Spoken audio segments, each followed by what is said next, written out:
बड़ी खबर आपको बता दें, उत्तराखंड कांग्रेस को मिलेगा नया मुखिया। इस वक्त की बड़ी खबर, दिल्ली से बड़ी खबर, गणेश गोदियाल को मिली अहम जिम्मेदारी।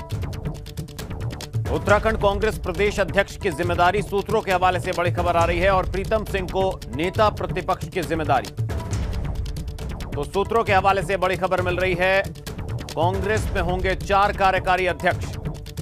और ज्यादा जानकारी के लिए, अपडेट के लिए रुख करेंगे दिल्ली से सहयोगी अविनाश तिवारी हमारे साथ जुड़ गए हैं। अविनाश, ये जो बड़ी खबर मिल रही है, उत्तराखंड कांग्रेस को नया मुखिया मिलने जा रहा है, गणेश गोदियाल को अहम जिम्मेदारी दी गई है, सूत्र क्या बता रहे हैं?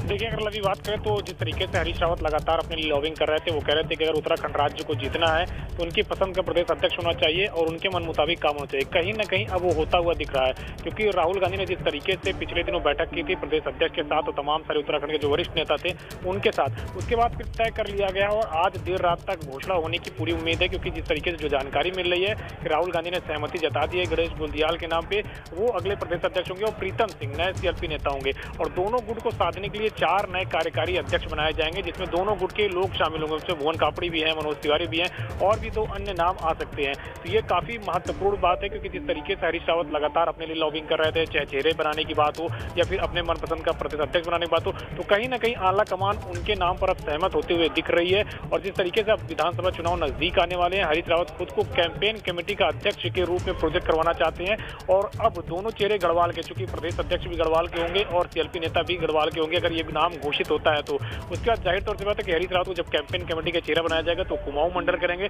तो कुमाऊं और गढ़वाल दोनों मंडल साधने की कोशिश होगी, क्योंकि गढ़वाल मंडल में 41 सीट है और कुमाऊं मंडल में 29 सीट है। तो कांग्रेस की नजर अब गढ़वाल मंडल के साथ साथ कुमाऊं मंडल पर भी है और अभी कुछ देर में ही घोषणा होने की उम्मीद है। किसी भी समय कांग्रेस पार्टी ये घोषणा कर सकती है। चलिए, किसी भी वक्त घोषणा हो सकती है। अविनाश, आप बने रहिए हमारे साथ। अब रुख करेंगे देहरादून का। उत्तराखंड ब्यूरो चीफ अजीत सिंह राठी हमारे साथ जुड़ चुके हैं, उनसे हम ताजा अपडेट लेते हैं, वहां किस तरह की हलचल है इस फेरबदल को लेकर। अजीत जी, आपसे जानना चाहेंगे, ये जो बड़ा बदलाव होने जा रहा है वहां, अगर बात करें उत्तराखंड की, बात करें देहरादून की, वहां पर क्या तैयारियां और वहां किस तरह की हलचल देखी जा रही है? देखिए लवी, सबसे पहले तो ये देखना होगा कि जिस तरह की बिसात हरीश रावत ने बिछाई थी तो वो अपनी जीत की तरफ अग्रसर है और उनके मोहरे लगातार जीत की तरफ जा रहे हैं। जैसा उन्होंने प्लान तैयार किया था, जैसा ब्लूप्रिंट वो चाहते थे, लगभग वैसा ही पार्टी हाईकमान ने किया है। अब अगर मैं प्रदेश अध्यक्ष की ही बात करता हूं तो प्रदेश अध्यक्ष श्रीनगर सीट से विधानसभा चुनाव लड़ते रहे और निशंक जैसे कद्दावर नेता को हराकर वो विधानसभा पहुंचे थे और वो 2 बार विधानसभा जीत चुके हैं, 2 बार हार चुके हैं। लेकिन वो प्रदेश अध्यक्ष बनाए जाने के पीछे उनका एक तो ब्राह्मण होना और एक हरीश रावत कैंप का बहुत खास होना माना जाता है। एक समय था जब वो सतपाल महाराज के बहुत करीब थे, जब सतपाल महाराज कांग्रेस में होते थे, उनके दम पर उनकी राजनीति चलती थी। उसके बाद फिर हरक सिंह रावत के वो बहुत करीब रहे कांग्रेस में रहते हुए, चूंकि वो उस सीट का मिजाज कुछ इस तरह का है कि एक ठाकुर नेता का संरक्षण जरूर चाहिए होता है।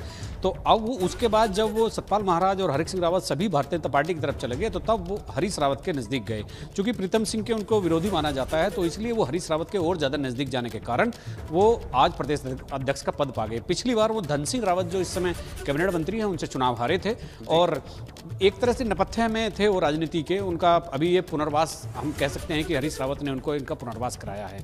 और नेता प्रतिपक्ष जो अभी जिनकी अभी बात हो रही कि उनका नाम तय हो गया है, वो प्रीतम सिंह, वो चूंकि चक्राता से पहले से जीतते रहे हैं, अविभाजित यूपी में भी वो विधायक रहे हैं, उनके फादर भी विधायक रहे हैं, तो उनकी एक बड़ी लंबी राजनीतिक पृष्ठभूमि है। लेकिन हरीश रावत ने अपना एक दांव ऐसा खेला है कि दोनों ही पद गढ़वाल को दे दिए हैं। गढ़वाल में चूंकि 40 सीटें हैं, 39 सीटें हैं और वहाँ पर 41 और 29 सीटें हैं। तो हरीश रावत जब चुनाव संचालन समिति के अध्यक्ष बनेंगे तो अमूमन तौर पर राजनीति में ये माना जाता है कि जो चुनाव संचालन समिति का अध्यक्ष होता है वही चीफ मिनिस्टर का चेहरा भी होता है। तो वो कहीं ऐसी बात कोई लिखित में तो नहीं है, लेकिन हमेशा ऐसे एग्जाम्पल लोकतंत्र के मैं अपने लोकतंत्र में मिलते रहे हैं और जो भी चुनाव संचालन समिति का अध्यक्ष बना है वो मुख्यमंत्री का चेहरा हुआ है। तो हरीश रावत ने बहुत दूर की एक ये बाजी खेली है कि अध्यक्ष और नेता प्रतिपक्ष दोनों गढ़वाल को दे दी और चुनाव संचालन समिति पर उनकी खुद की निगाह लगी हुई है। उनकी रणनीति बहुत दीर्घकालीन है अब जैसा देखने से लग रहा है। और जो 4 कार्यकारी अध्यक्ष बनाए गए उनमें एक खास बात मैं आपको बताता हूं। एक है भुवन कापड़ी, जिनका नाम आ रहा है, भुवन कापड़ी को कार्यकारी अध्यक्ष बनाया गया है। भुवन कापड़ी 2 बार पिछला चुनाव खटीमा से लड़े थे और जो वर्तमान मुख्यमंत्री हैं पुष्कर सिंह धामी, उनके सामने उन्होंने चुनाव लड़ा था और मात्र 2500 वोटों से वो हार गए थे।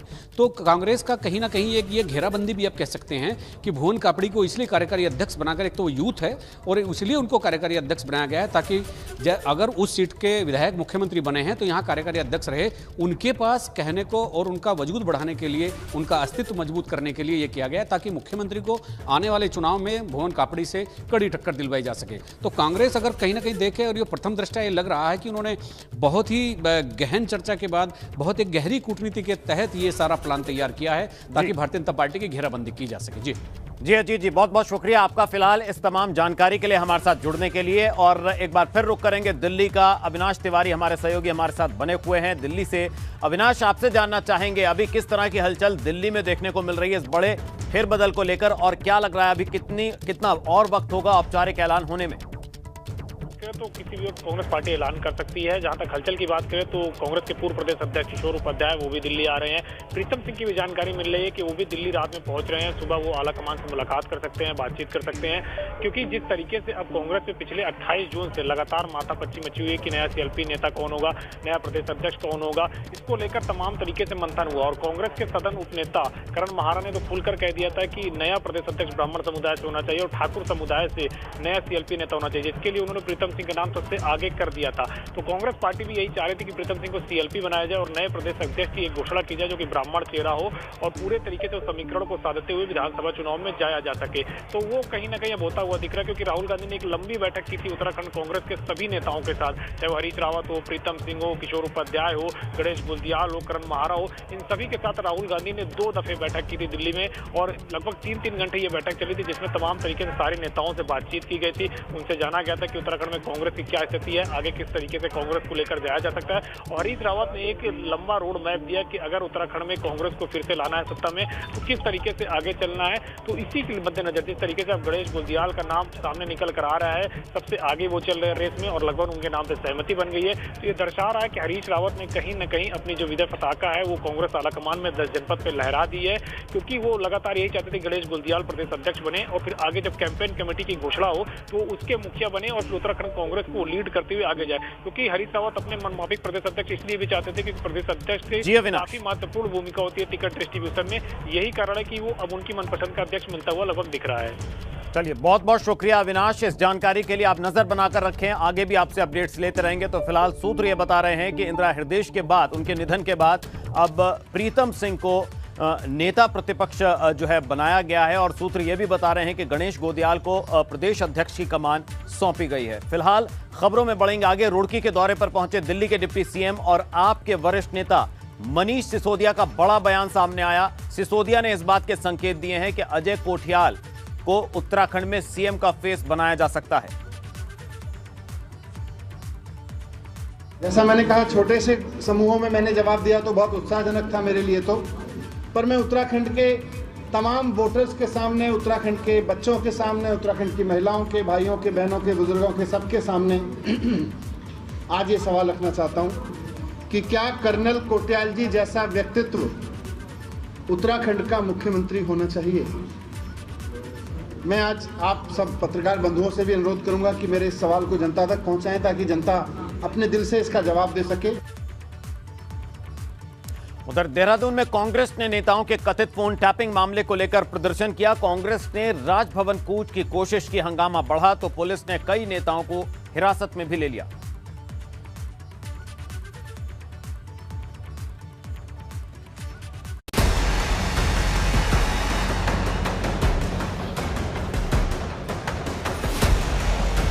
उत्तराखंड में मुख्य विपक्षी पार्टी कांग्रेस के कार्यकर्ता एक बार फिर सड़क पर हैं। राजधानी देहरादून में कांग्रेस कार्यकर्ताओं ने राजभवन कूच की कोशिश की। हजारों की संख्या में कांग्रेस कार्यकर्ताओं का हुजूम सड़क पर नजर आया। कांग्रेस का आरोप है कि उनके नेताओं के फोन टैप किए गए हैं। लोकतंत्र की हत्या हो रही है। हमारे नेता राहुल गांधी जी की जासूसी कराई जा रही है। अपने ही मंत्रिमंडल के मंत्रियों की जो है जासूसी और पत्रकार जगत के लोगों की जासूसी हो रही है। ये बहुत गंभीर विषय है। हंगामा बढ़ने लगा तो पुलिस ने कांग्रेस कार्यकर्ताओं को रोकने की कोशिश की। मगर प्रदर्शन की अगुवाई कर रहे विपक्ष के नेता नहीं माने, जिसके बाद पुलिस ने कांग्रेस नेताओं समेत सैकड़ों कार्यकर्ताओं को हिरासत में ले लिया। पुलिस कार्यकर्ताओं को वैन में बैठाकर थाने ले गई। कांग्रेस की मांग है कि इस मामले की सर्वोच्च न्यायालय की निगरानी में न्यायिक जांच होनी चाहिए।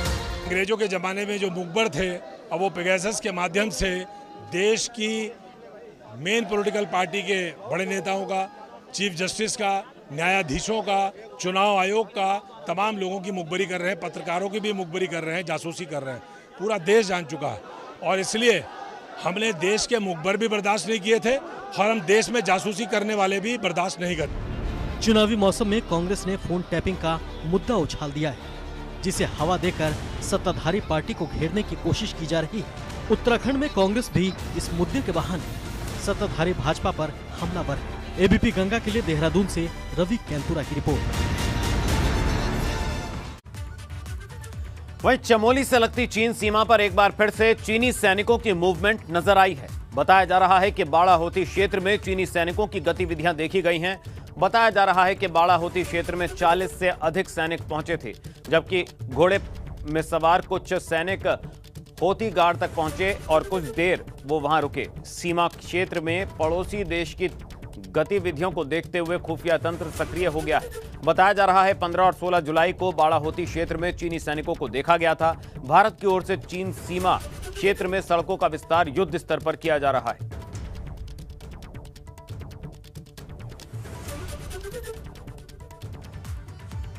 यह पहला मौका नहीं है जबकि उत्तराखंड से लगती सीमा पर चीन के सैनिक नजर आए हों। इससे पहले भी ड्रैगन का कई बार घुसपैठ कर चुका है। बाड़ाहोती में तो कई बार चीनी सेना के हेलीकॉप्टर भी नजर आ चुके हैं। साल 2014 में सीमा क्षेत्र में अंतिम चौकी रिमखिम के पास चीनी हेलीकॉप्टर देर रात तक आसमान में मंडराता रहा। साल 2015 में चीनी सैनिकों की ओर से भारतीय सीमा में घुसकर भारतीय चरवाहों के खाद्यान्न को नष्ट कर दिया गया था।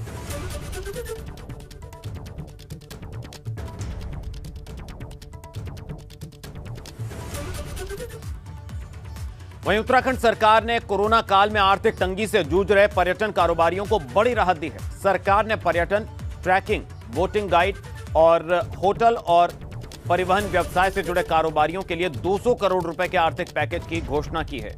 इस आर्थिक पैकेज से तकरीबन 1,63,000 पर्यटन कारोबारियों को फायदा होगा। इसके साथ ही पैकेज के तहत पर्यटन विभाग में पंजीकृत व्यवसायी को 6 महीने तक 2,000 रुपए प्रति महीने प्रोत्साहन राशि ले सकेंगे।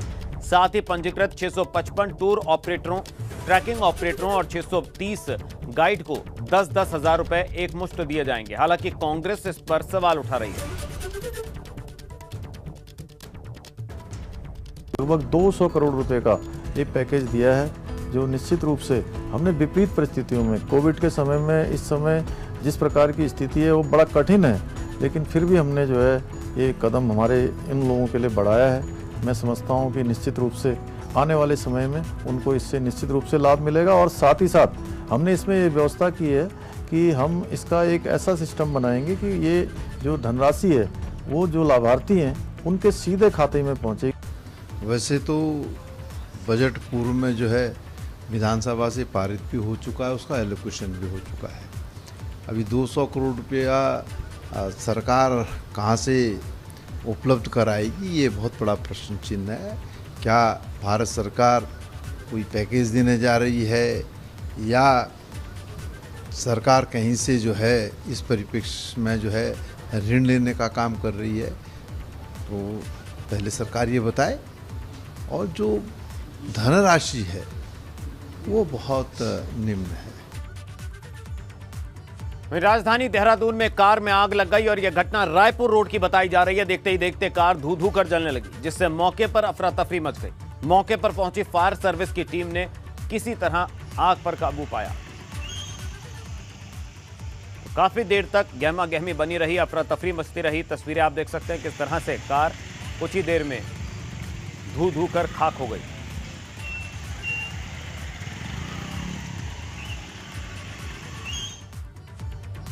उधर बद्रीनाथ धाम में बकरीद के मौके पर नमाज पढ़ने का मामला गरमा गया है। इसे लेकर लोगों ने एसडीएम को ज्ञापन सौंपा। लोगों का कहना है कि बद्रीनाथ धाम लोगों की आस्था से जुड़ा है और ऐसे में इस स्थान पर नमाज पढ़ा जाना उनकी आस्था से खिलवाड़ है। उधर प्रशासन मामले की जांच करा रहा है।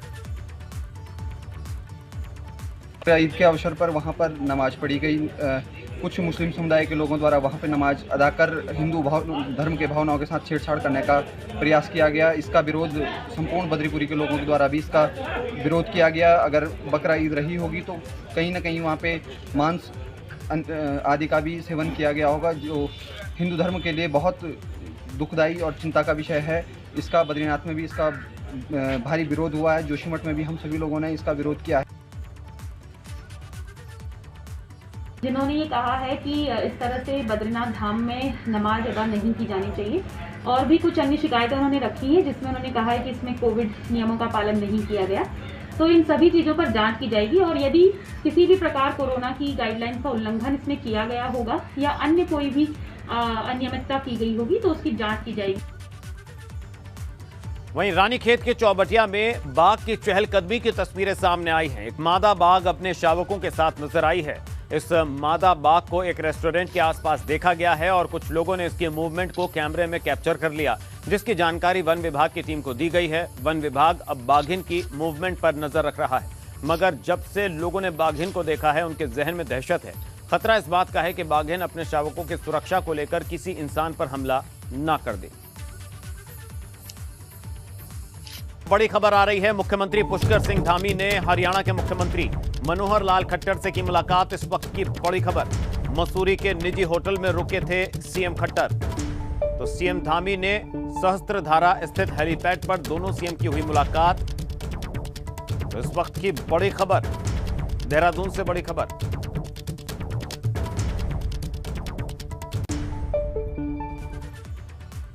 पिथौरागढ़ में पहाड़ी का बहुत बड़ा हिस्सा अचानक नीचे आ गिरा। धारचूला तहसील के किम खोला सड़क पर हाईवे का मलबा गिरा है।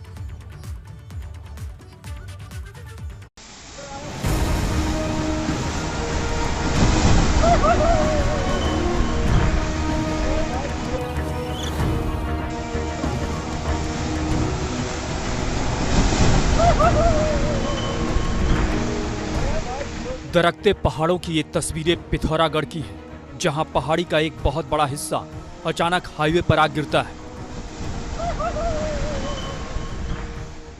देखिए, यहां पूरी पहाड़ी ही सड़क पर आ गिरती है।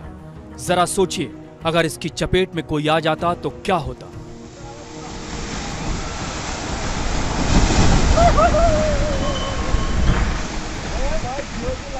सबसे पहले तो पहाड़ी में अचानक हलचल नजर आती है। कुछ मिट्टी नीचे की तरफ गिरते दिखती है। मौके पर मौजूद राहगीर को पहाड़ी में हो रही हलचल की भनक लग जाती है, इसलिए वो सुरक्षित स्थान पर रुक जाते हैं। फिर देखते ही देखते चट्टान का एक बहुत बड़ा हिस्सा नीचे गिर जाता है। पहाड़ पर मौजूद बड़े बड़े पेड़ भी पल भर में मलबे में दब जाते हैं। ये मंजर देखकर मौके पर मौजूद लोगों की मानो रूह कांप जाती है।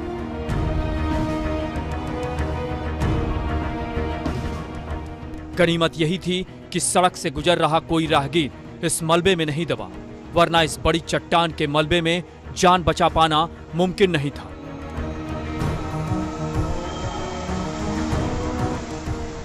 एबीपी गंगा के लिए पिथौरागढ़ से योगेश पाठक की रिपोर्ट। उत्तराखंड में सफाई कर्मी इन दिनों हड़ताल पर हैं, जिससे तमाम जगह सफाई व्यवस्था चरमरा गई है। मसूरी और अल्मोड़ा में भी सफाई कर्मियों की हड़ताल चल रही है। अल्मोड़ा में शहर में जगह जगह गंदगी का अंबार लगा है, जिस वजह से लोगों को सड़कों से गुजरना मुश्किल हो गया है। बारिश की वजह से कबाड़ से बदबू आ रही है, जिससे लोगों को बीमारियों के फैलने का भी खतरा बना हुआ है। सफाई कर्मी अपनी मांगों को लेकर हड़ताल पर हैं, जिससे साफ सफाई व्यवस्था ठप पड़ी हुई है। उधर मसूरी में सफाई कर्मचारी संघ अपनी 11 सूत्रीय मांगों को लेकर नगर पालिका परिसर में धरना देकर राज्य सरकार के खिलाफ प्रदर्शन कर रहा है।